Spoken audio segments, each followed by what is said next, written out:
지난 주일 우리가 요한복음 15장 1절부터 8절까지 묵상을 하고 그 뒤에 9절부터 17절까지는 그 내용과 거의 비슷한 내용이 이렇게 나오고 오늘 거기에 이어서 우리 오늘 18절부터 27절 말씀을 본문으로 묵상합니다. 지난 주일 예배 때 강조해 드린 바대로 포도나무 비유는 예수님께서 고별 설교하시면서 여러 가지 말씀하신 것에 그 어떻게 보면은 종합편의 그런 비유였다라고 말씀을 드렸습니다. 사실 그 고별 설교 앞에서부터 이렇게 보면은 어떤 그런 그 패턴이 좀 보이는데요. 예수님께서 제자들의 발을 씻기시면서 정말 엄청난 그런 정말 그 복음의 진수를 또 보여주시고 그들을 얼마나 사랑한지를 알려주셨고 곧 이어서 너희 중에 나를 팔 사람이 있다. 그리고 또 베드로도 부인할 것이다. 그래서 굉장히 이렇게 어떤 기쁜 소식도 있지만 또 걱정되는 얘기도 있습니다. 그렇죠? 그게 좀 더 반복이 됩니다. 15장에서도 그렇죠. 이렇게 주님 안에 거하면 얼마나 엄청난 풍성한 그런 정말 영광을 주님 앞에 드리고 그것이 또 예수님의 참 제자가 되고 그것이 정말 성령의 그런 또 하나님께서 보내주시고 기도의 그런 예수님의 이름의 능력을 통해서 기도를 통해서 많은 열매를 맺는 그런 정말 복된 그런 또 말씀을 복음의 그런 복된 말씀을 해주신가 반면 또 오늘은 그것의 어떤 이면을 보여주는 것이죠. 그렇죠? 그 이면을 보여줘요. 그게 뭡니까? 예수님 안에 이렇게 우리가 깊이 들어가면 들어갈수록 예수님과 연합하면 할수록 다 좋으면 얼마나 좋겠습니까? 그렇죠? 그렇죠? 다 좋으면 얼마나 좋겠습니까? 그런데 그렇지 않다는 거죠. 그 이면이 뭐가 있습니까? 마치 우리가 해가 쨍쨍 내리쬐는 때, 그렇죠? 이렇게 모든 게 다 밝지만은 않습니다. 그렇죠? 그늘이 지는 곳은 훨씬 더 어둡습니다. 그렇죠? 태양이 빛날수록 그늘의 그 그림자가 훨씬 더 또렷하죠. 선명하죠. 그런 것처럼 우리가 예수님과 가까이 가면 갈수록 예수님을 반대하는 세력들, 예수님의 복음을 반대하는 세력들, 여기서는 세상이라고 표현하는데 그 세상은 어떻게 합니까? 우리를 미워한다. 흐린 날씨에는 그렇죠. 그림자가 없어요. 마치 그런 거랑 비슷합니다. 우리가 그냥 그들 중에 속해서 살 때는 전혀 문제가 없었습니다. 그 안에 갈등도 있고 이렇긴 했겠지만 그런 건 다 사는 세상 사회에 살아가는 데 있는 것인데 우리가 예수님의 그 복음 안에서 눈뜨고 복음 안에 들어가고 그 기쁨을 누리고 예수님의 제자가 되고 예수님과 정말 연합된 그런 정말 참된 주님의 그 백성으로 참 이스라엘의 그 연합된 자로서 하나님의 나라의 그런 백성으로 정말 열심히 살아갈 때 다 박수를 치지는 않는다는 것을 예수님께서 말씀하십니다. 예수님께서 제자들한테 그 이면도 얘기해 주세요. 준비하라는 것이죠. 마음에 준비하고 놀라지 말고 그런 일이 있어도 너네가 잘 대처하라고 말씀을 해 주십니다. 어떻게 말씀해 주십니까? 너네 그때 기억해. 세상이 너희를 미워할 거야. 근데 그 미워하는 것은 곧 나를 미워하는 거야. 너희보다 먼저 나를 미워하기 때문에 너희를 미워하는 것으로 너희가 알면 위로가 될 거야 라고 말씀하십니다. 사실 그것은 너희들이 나에게 속한 증거다 라고 말씀해 주십니다. 그렇죠? 세상이 미워하는 이유는 이 제자들을 미워하는 이유는 제자들이 예수님에게 속한 사람들이기 때문에 미워한다는 거예요. 다른 것보다도 우리 그런 거 있잖아요. 그렇죠? 예를 들어서 요즘에도 차별이 많은데 인종차별 당해보신 적 있으세요? 잘못한 것도 없는데 그냥 동양인이라고 깔보는 그런 거 당해보셨죠? 미국에서? 그런 거랑 비슷한 거죠. 그렇죠? 우리가 예수님의 제자라는 그 신분 때문에 그냥 싸잡아서 너희를 미워하는 거야. 그것은 나를 미워하는 거야. 말씀하시고. 너에게 속했기 때문에 미워하는 거야. 근데 예수님이 조금 더 말씀해 주시죠. 너희가 세상에 속했다면 세상이 너희를 사랑할 것이다. 자기네 한 통속이니까. 근데 너희는 세상에 속한 자가 아니요 도리어 내가 너희를 세상에서 택하였기 때문에. 이 말 속에 그래서 세상이 너희를 미워한다. 이 말 속에 우리가 처음부터 예수를 믿은 건 아닌 거예요. 그렇죠? 우리도 세상 편이었어요. 그러니까 어떻게 보면 세상 쪽에서 보면은 변절자라는 말이죠. 그렇죠? 변절자예요. 그래서 세상이 미워한다는 거예요.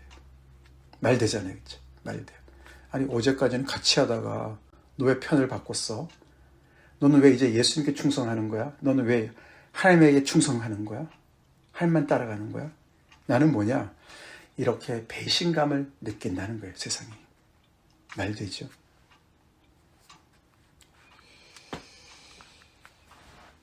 그래서 예수님이 앞에 발을 씻기실 때 하셨던 말씀을 그대로 또 반복하십니다. 너에게 종이 주인보다 더 크지 못하다는 말을 기억하라. 사람들이 나를 박해했는데 너희도 분명히 박해할 거야. 그렇죠? 그러니까 그거 박해당할 때 나에게 속한 자로서 박해당할 때 이상하게 생각할 거 없어. 너네가 다 지금 봤잖아. 지금도 유대인들이 나를 죽이려고 그러잖아. 너네 잘 알잖아. 내가 뭘 잘못했니? 너네 다 알잖아. 그렇게 말씀하십니다. 그래서 사실 여기서 세상은 일반적인 세상을 먼저 얘기하지 않습니다. 그렇죠? 너무나 유감스럽게도 유대인들을 얘기합니다. 무섭습니다. 그렇죠? 무서워요. 하나님을 잘 믿는다고 생각하는 유대인들, 대제사장들, 종교 지도자들이었습니다. 그들이 예수님을 박해했습니다. 그렇죠? 우리가 박해했습니다. 세상이 전체적으로 박해한 것이 아니에요. 그렇죠? 일반적이지 않습니다. 예수님을 잡아 죽인 자들은 종교 지도자들이었어요. 그리고 이 예루살렘에 있는 이 성전을 중심으로 한 유대인들이었어요. 그리고 갈릴리에서도 예수님을 믿지 않는 많은 사람들이 있었습니다. 결국 이 유대인들이 예수님을 박해했습니다. 이 제자들 입장에서 그렇죠. 그 유대인들이 같은 동족이었는데 너희는 왜 예수를 따라가냐, 저런 사람 왜 따라가냐, 그러고 그들을 박해했다는 것입니다.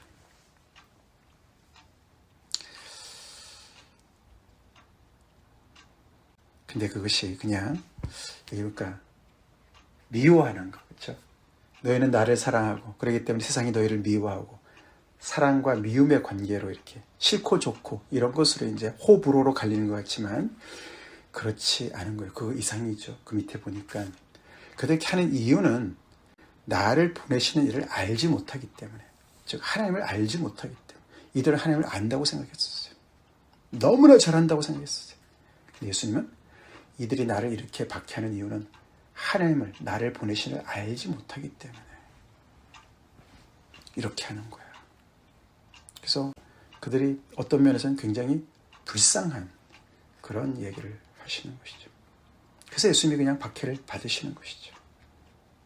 그것까지 다 짊어지시고 십자가를 가시는 주님이십니다.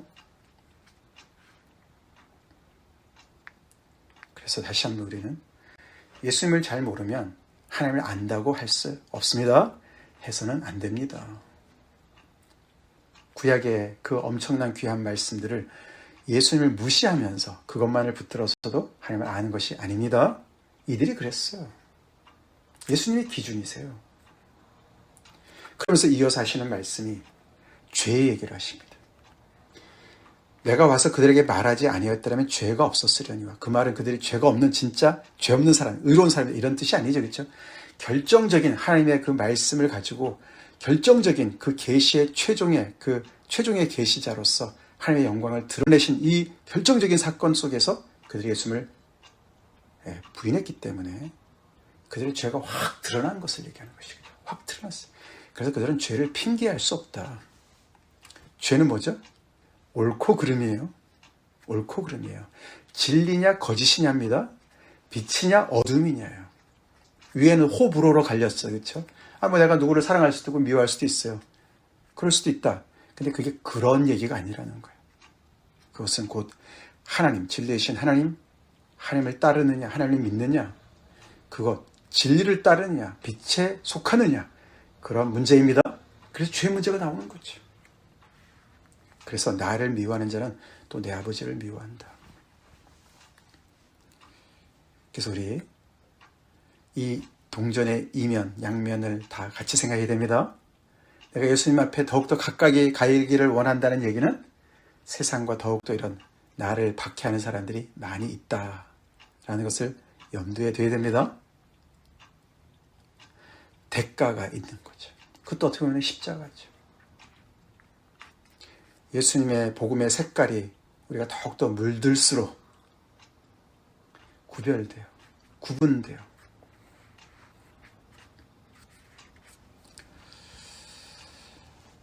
제가 이제 원래 전공이 고분자, 폴리머잖아요. 폴리머. 그렇죠?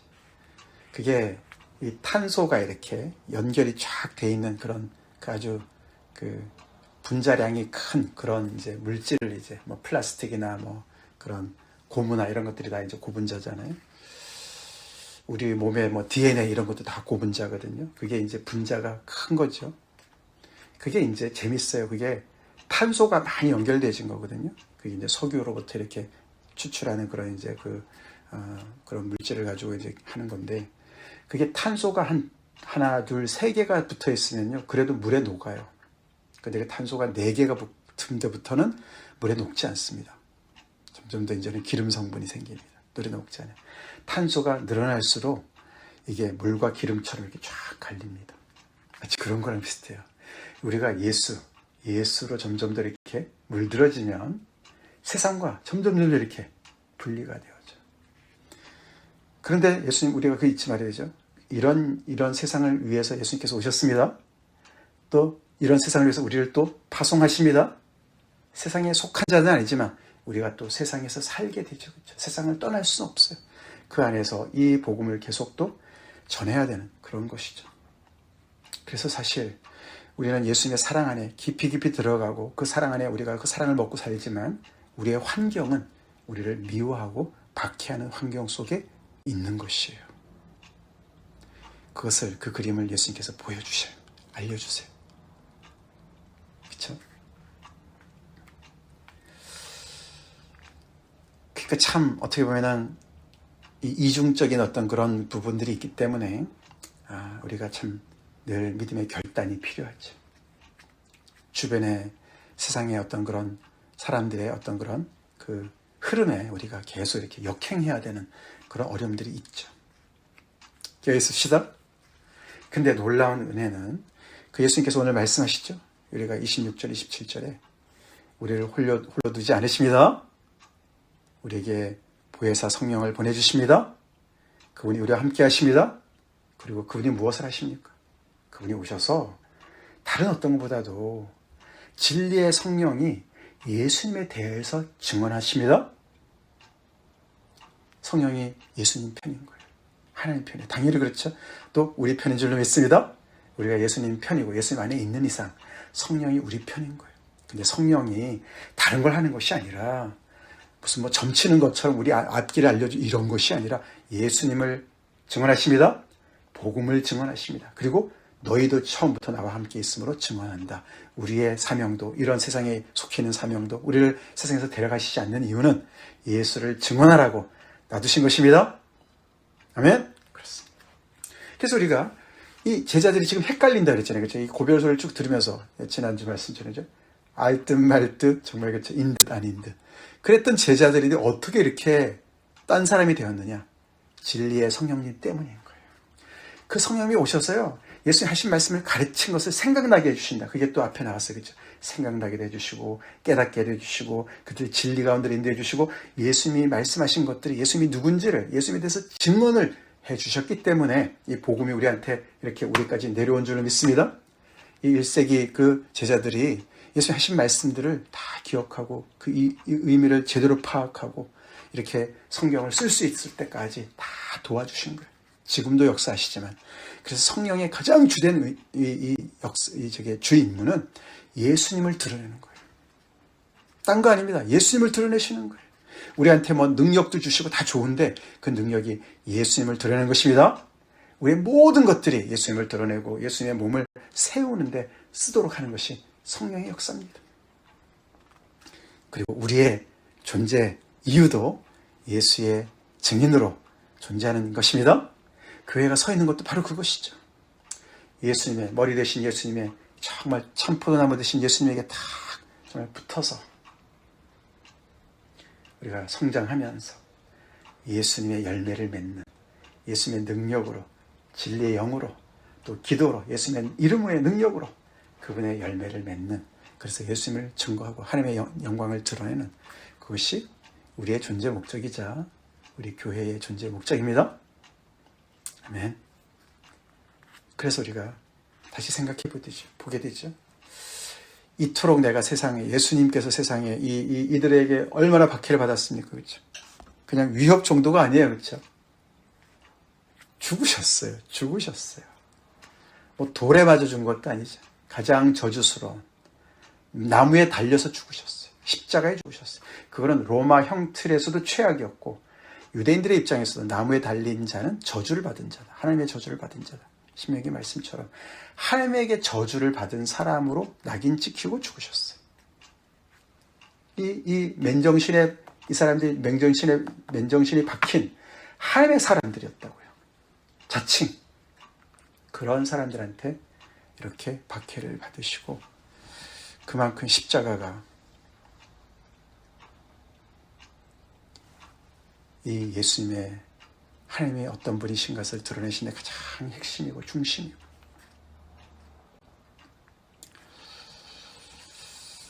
그 십자가로 내가 가까이 가면서 점점 더 십자가가 세상의 길과 너무나 다르지 않습니까? 정반대 아닙니까? 뭐가 조금만 있어도, 조금만 힘이 있어도, 뭐가 조금만 있어도 교만하고, 그것으로 없는 사람들 짓밟고 빼앗고, 그게 세상이죠. 십자가는 만왕의 왕께서, 참 주님께서 낮아지셔서 제자들의 발을 씻기시고 그들의 죄를 대신 담당하셔서 하나님의 어린 양으로 당신의 생명을 내어놓으시는 것이 십자가입니다. 그래서 세상이 미워하는 거죠. 우리 세상에서부터 건짐을 받았습니까? 세상으로부터 우리 예수님에게 택함을 받아서 우리 주님 앞에 나왔죠? 그래서 우리 중간에서 어정쩡하게 있지 말고 주님께로 더 가까이 갑시다. 날마다 가까이 갑시다. 그래서 분명하게 나의 모든 것들이 정말 흑백이 나뉘듯이. 그렇지만 우리는 또 세상에 또 주님의 그런 정말 대사로서, 그리스도의 대사로서 또 우리가 그들과의 그런 관계를 유지하면서, 그러나 우리의 정체성은 분명한 그런 주님의 제자로 삽시다. 그리고 오늘도 진리의 영 되신 우리 보혜사 성령께서 우리의 보호자 되시고, 우리를 위해서 정말 옹호하시고 변호하시고 우리의 도움 되시고 우리를 위로해 주시는 그 성령님 안에서 우리가 힘을 얻고 주님의 제자로서 포도나무에 착 접붙임된 그런 가지로서 주님 앞에 바로 섭시다. 다 같이 기도하겠습니다. 하나님 감사합니다. 오늘도 주님, 우리 주님의 제자들, 세상에서 택하셔서 불러내신 저희들 사랑하셔서 오늘도 우리에게 필요한 말씀으로 또 이렇게 먹여주시는 게 감사드립니다. 주님 앞에 더욱더 가까이 가면 갈수록 세상은 또 우리를 미워하고 박해하고 우리를 정말 대적하는 것을 우리가 분명히 알고, 그것 때문에 실망하거나 놀라거나 정말 아버지, 또 우리가 주저하지 않게 도와주시고 아버지 앞에 더욱더 열매 맺는 그 삶으로 나가게 도와주시고, 또 아버지 성령께서 늘 또 우리에게 아버지 힘주셔서 용기 주시고 지혜 주시고 또 우리를 통로로 사용하셔서 우리 십자가의 복음 예수님을 온전히 증거하는 그런 아버지, 우리의 존재 목적을 잘 우리가 감당하는, 정말 맡은 자에게 구할 것은 충성이라고 하셨는데 충성하는 저희들 되게 하여 주시옵소서. 그렇게 우리 교회가, 참빛교회가 계속해서 존속할 수 있도록 주님께서 인도하여 주시옵소서. 예수님을 받들어 간절히 기도올리옵나이다. 아멘.